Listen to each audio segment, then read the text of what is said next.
అన్నదాత అన్నదాత మీ అన్నదాత చెమటోడ్చి ఆహారాన్నందించే రైతన్నా అనునిత్యం నీ కండదండగా నిలిచే నేస్తం ఎవరన్నా అన్నదాత అన్నదాత మీ అన్నదాత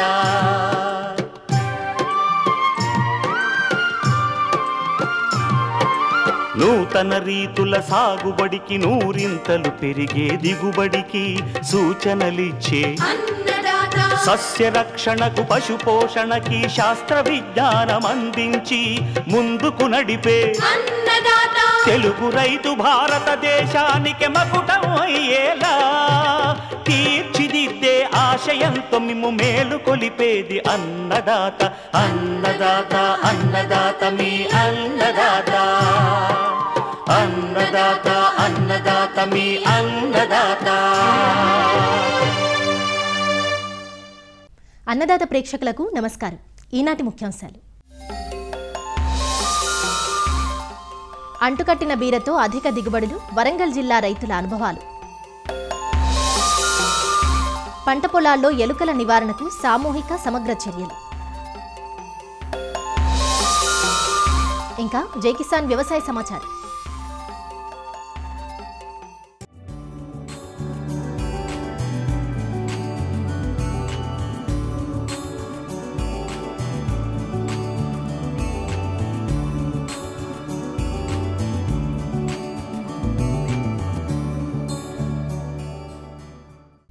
పంటలకు చీడపీడలే కాదు, ఎలుకల నష్టం కూడా అపారంగా ఉంటుంది.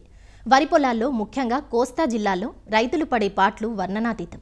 రైతులు బోన్లు పెట్టి, బొరియల్లో పొగబెట్టి, ఎలుకలు పట్టే వారితో పట్టించి రకరకాల చర్యలు చేపట్టడం ద్వారా వేలాది రూపాయలు ధారపోస్తున్న సమస్యగానే మిగిలిపోతోంది. దీనికి కారణం ఏమిటంటే ఎలుకలు సంచార జీవులు. ఒక పొలం నుంచి మరో పొలానికి పారిపోతూ ఉంటాయి. అంతేకాదు, వీటిని చాలా తెలివైన ప్రాణులుగా చెబుతారు. అవి ప్రమాదాన్ని పసిగట్టి తోటి ఎలుకలకు సమాచార సంకేతాలు పంపిస్తాయట.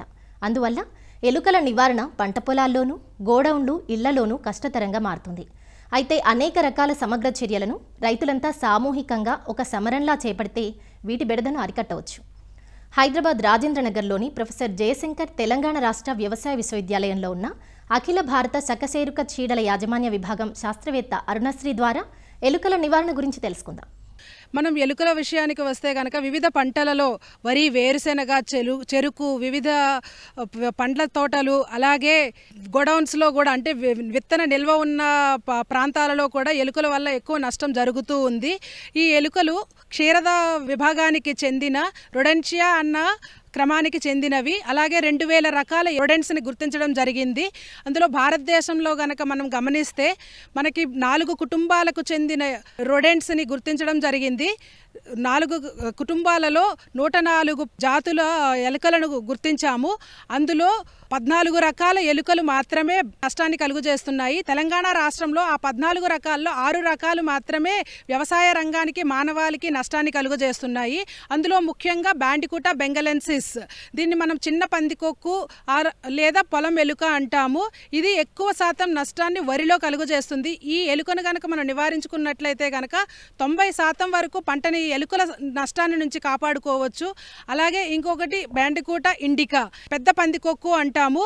అలాగే మస్కులస్, మస్బుడుగా, రాటస్, టెటారా ఇండికా అన్న ఈ 6 రకాలు ఎక్కువగా మనకి పంట పొలాల్లోనూ అదే విధంగా మన విత్తన నిల్వ గోడౌన్స్లో కానీ, ఇళ్లల్లో కానీ నష్టాన్ని కలుగజేస్తూ ఉన్నాయి.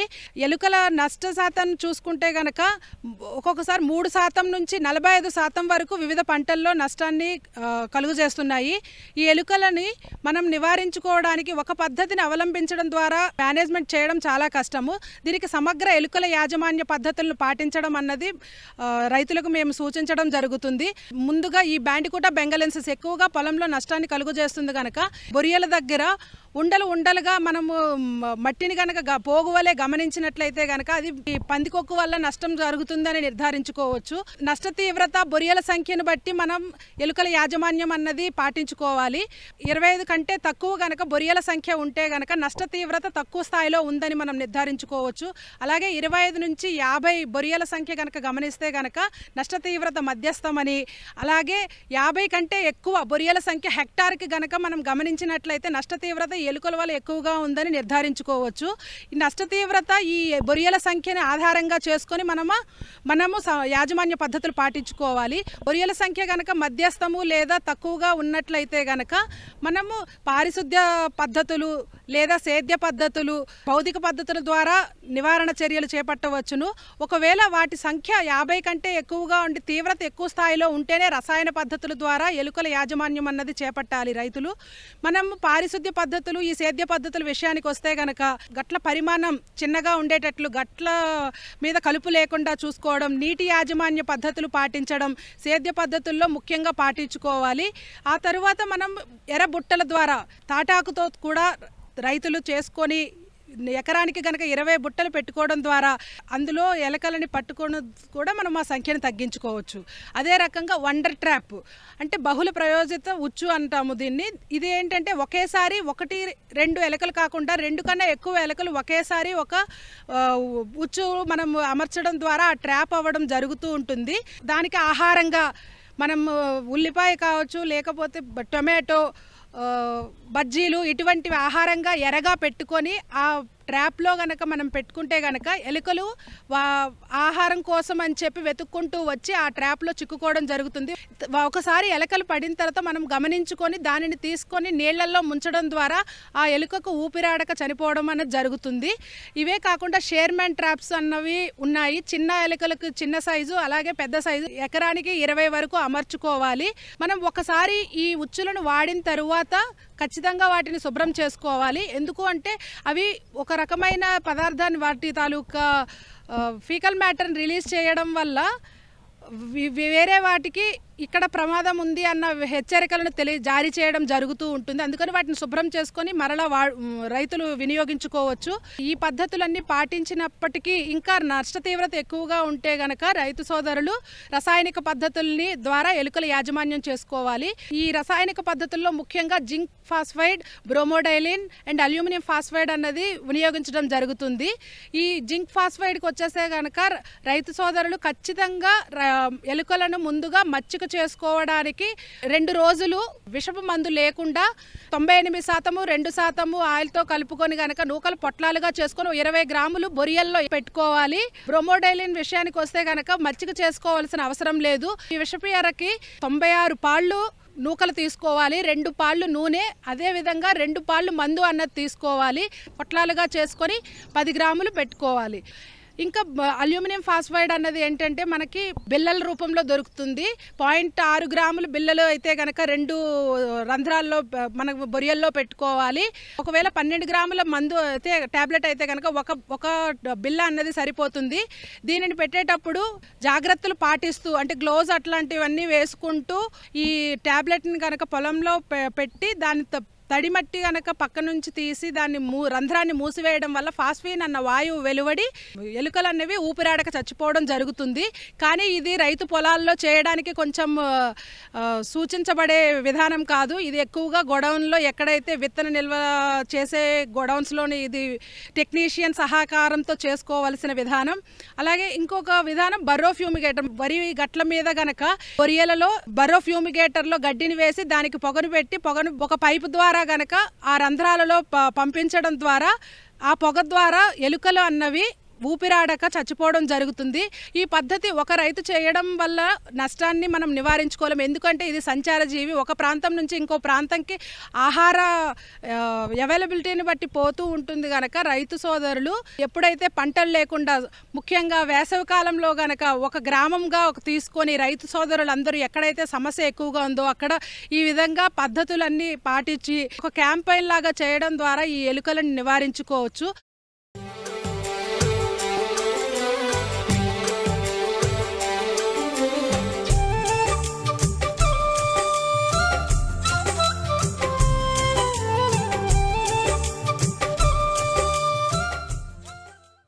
సాగు రంగంలో ఎప్పటికప్పుడు నూతన సాగు పద్ధతులు రైతుల ఆదరణ పొందుతున్నాయి. ప్రస్తుతం కొన్ని రకాల కూరగాయ పంటల్లో అంటు మొక్కలను వాడటం ప్రాచుర్యంలోకి వస్తోంది. టమాటా, వంగ మొక్కలను అడవి వంగ వేరు మూలంపై అంటుగట్టడం వల్ల చీడపీడలను తట్టుకొని దీర్ఘకాలం పాటు పంటనివ్వడం, అధిక దిగుబడినివ్వడం చూశాం. ఇప్పుడు తీగజాతి కూరగాయ పంటలకు కూడా అంటుకడుతున్నారు. ఇందుకు దేశవాళీ బూడిద గుమ్మడిని వాడుతున్నారు. అలా వరంగల్ జిల్లాకు చెందిన రైతులు బీర అంట్లను వాడి దిగుబడుల సునామీని సృష్టిస్తున్నారు. సాధారణ పద్ధతితో పోలిస్తే అంటుకట్టిన బీరలో చీడపీడలు తక్కువని, 3 రెట్లు అధిక దిగుబడులు సాధిస్తామంటున్న వారి అనుభవాలను మీరు చూడండి.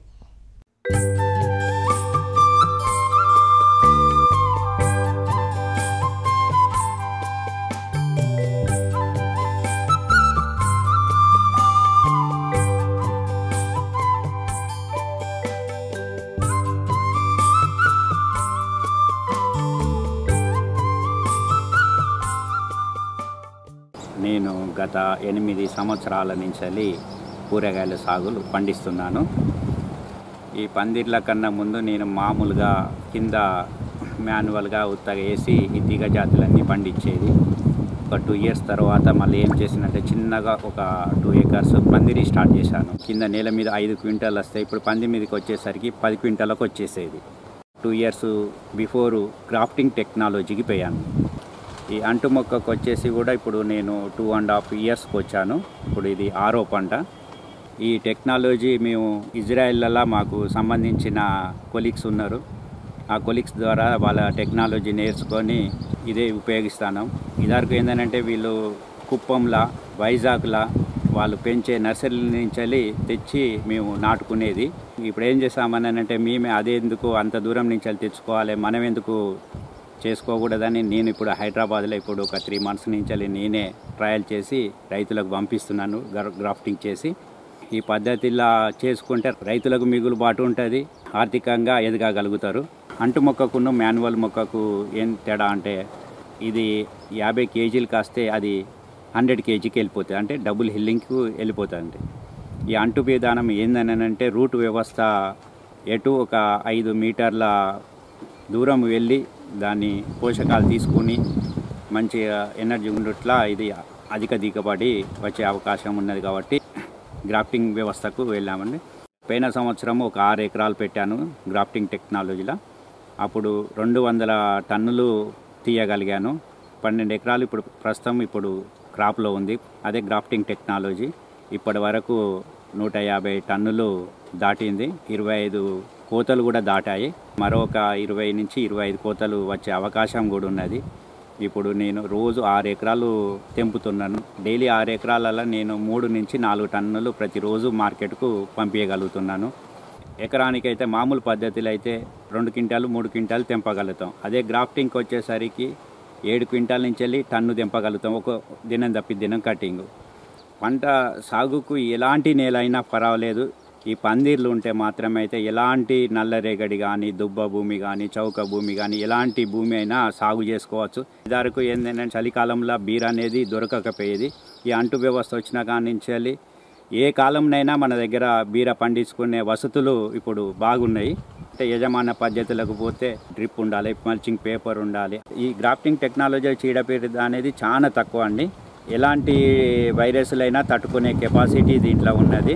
మాన్యువల్గా గింజలు పెట్టుడు, భూమి మీద పోవుడు అవన్నీ బంద్ పెట్టుకొని మీకు ఒక ఎకరం చేసినామనంటే ఒక 5 ఎకరాల నుంచి 10 ఎకరాల భూమితోని సమానంగా చేసుకోవచ్చు. ఇది మీకు ఏంటంటే ఒక ఎస్టాబ్లిషన్ ఒక పందిరి వేయాలని అంటే ఒక 4 లక్షలు 5 లక్షలు ఒక్కసారి మీరు పెట్టుబడి పెట్టుకుని ఉంటే మీకు ఒక 20 సంవత్సరాల పాటుగా దీని మీద మీరు ఒక ఫ్యామిలీ హ్యాపీగా బతుకోవచ్చు.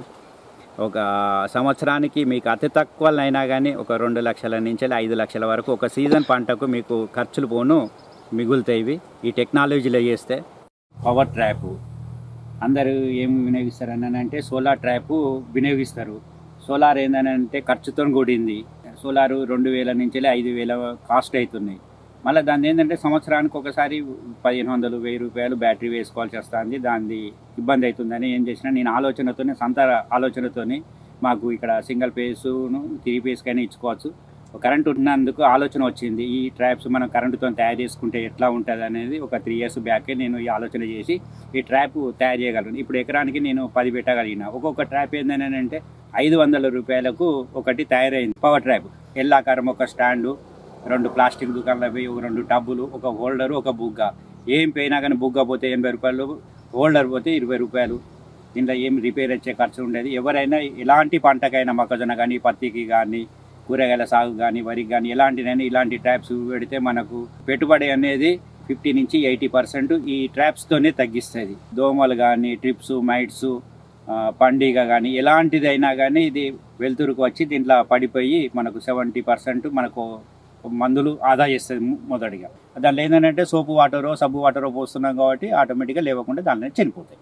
ఏంటంటే దీన్ని టైమర్ తీసుకున్నాము, ఎలక్ట్రికల్ షాప్ పోయి దీన్ని టైమర్ తీసుకొని ఏం చేశాను అంటే ఈవినింగ్ 6 గంటలకు ఆన్ అయ్యి రాత్రి 11 గంటలకు బంద్ అయ్యేటట్టు ఒక టైమర్ సిస్టమ్ చేసి ఇంకా దీన్ని అప్లోడ్ చేసినాం. అదే కంటిన్యూ అవుతుంది డైలీ. 6 గంటల నుంచి వెళ్ళి రాత్రి 11 గంటలకు వచ్చేది మన శత్రు పురుగులు వస్తాయి.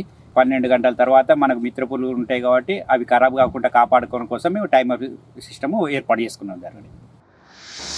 అయితే మేము ఏంటంటే స్టార్టింగ్లో ఏంటంటే ఒక 2 ఎకరాల పందిరి వేసుకున్నాము. దాంట్లో ఏంటంటే మేము బీర పంటలు పండించాము. అట్లా 2 సంవత్సరాలు చేసిన తర్వాత మాకు ఏంటంటే ఈ వంకాయ టమాటా చాలా మంది ఏంటంటే గ్రాఫ్టింగ్ పోతున్నారు.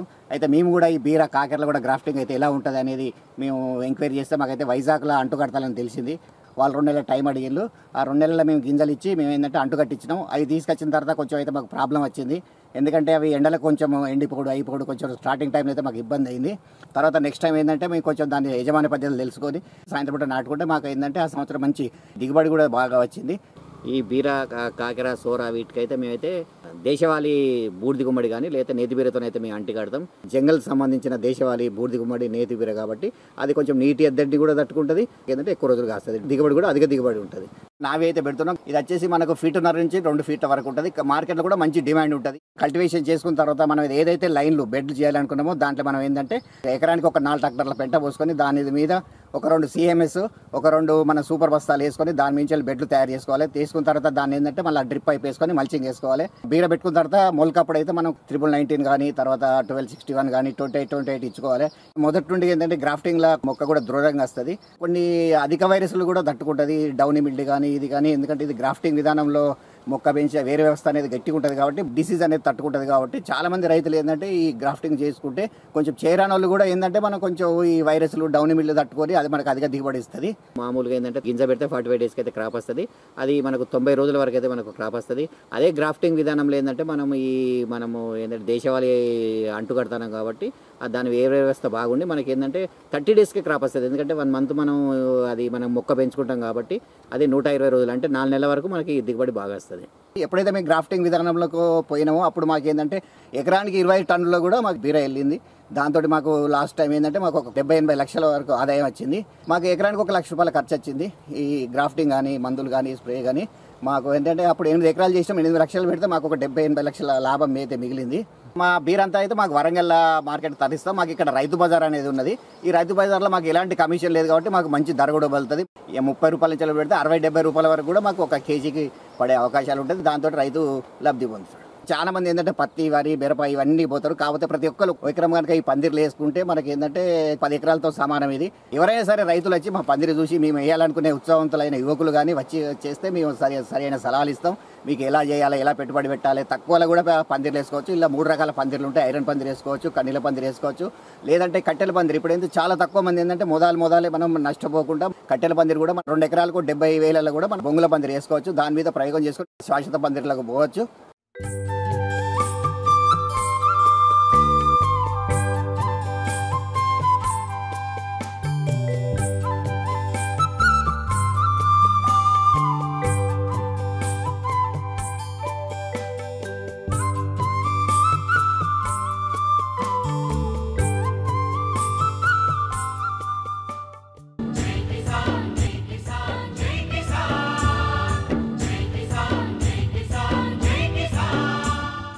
వ్యవసాయ సమాచారం ఇప్పుడు జై కిసాన్లో చూద్దాం.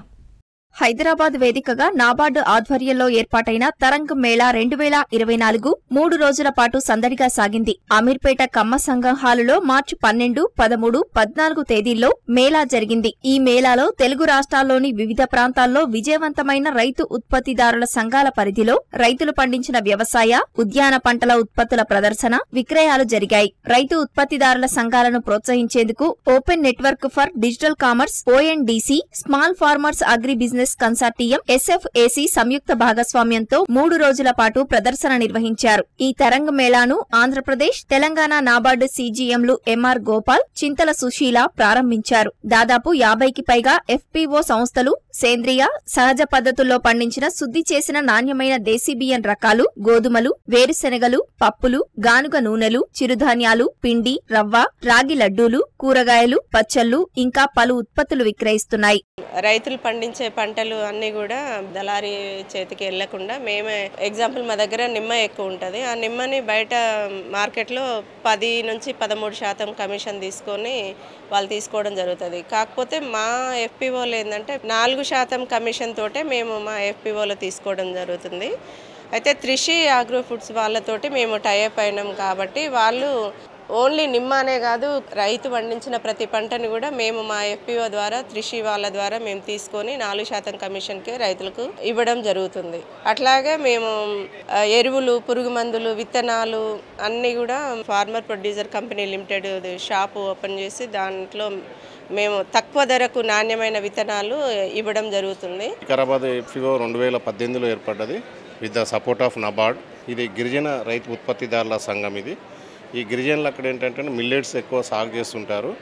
సో ఇన్పుట్ షాప్ ద్వారా కొంత బిజినెస్ చేసుకుంటూ వాళ్ళు ఏదైతే ప్రొడ్యూస్ని అగ్రిగేట్ చేసుకుంటూ రైతులంతా కలిసి మేము వాల్యూ ఎడిషన్ చేసి ఆ వాల్యూ ఎడిషన్ కింద జొన్న రొట్టె కానీ, తర్వాత జొన్న పిండి, తర్వాత వీళ్ళందరికీ కూడా వీటి మీద ట్రైనింగ్ ఇవ్వడం జరిగింది.